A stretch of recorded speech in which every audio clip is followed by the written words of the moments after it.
Hello friends, good morning. Cooking with சித்துல இன்றைக்கி நம்ம என்ன ஒரு வீடியோ பார்க்க போகிறோம் அப்படின்னா, ஒரு அருமையான ஒரு சூப்பு தான் பார்க்க போகிறோம். முருங்கைக்கீரை சூப்புங்க.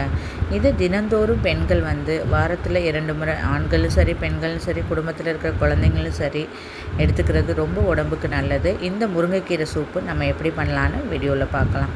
எப்போவுமே நம்ம முருங்கைக்கீரை சூப்பு பண்ணுறதுக்கு கீரை எடுப்போமே தவிர அந்த கீரை தண்டை வேஸ்ட் பண்ணிடுவோம். இன்றைக்கி நம்ம கீரை தண்டில் தான் பண்ண போகிறோம். கீரை தண்டில் தான் அதிகமான சத்துக்களே இருக்குது. ஸோ அதனால் அந்த கீரை தண்டை நல்லா பொடியாக நல்லா நறுக்கிட்டு குக்கரில் ஆட் பண்ணிவிட்டு, 1 டீஸ்பூன் மிளகு, 1 டீஸ்பூன் ஜீரகம், ஒரு 7-8 சின்ன வெங்காயம், பூண்டு ஒரு 4-5 பல் சேர்த்து நல்லா கரகரப்பாக அரைச்சி நம்ம ஆட் பண்ணிக்கணும். ஒரு அரை தக்காளி ஆட் பண்ணால் போதும், ரொம்ப புளிப்பு சேர்க்கக்கூடாது.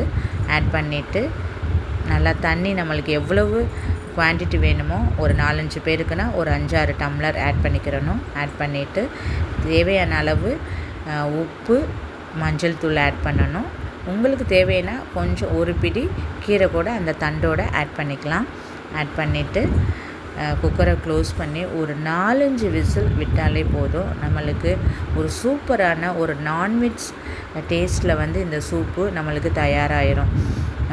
மட்டன் சூப், சிக்கன் சூப்பை விட ரொம்ப ஒரு அதிகமான அளவு டேஸ்ட்டில் தான் இந்த முருங்கைக்கீரை சூப்பு கிடைக்கும்.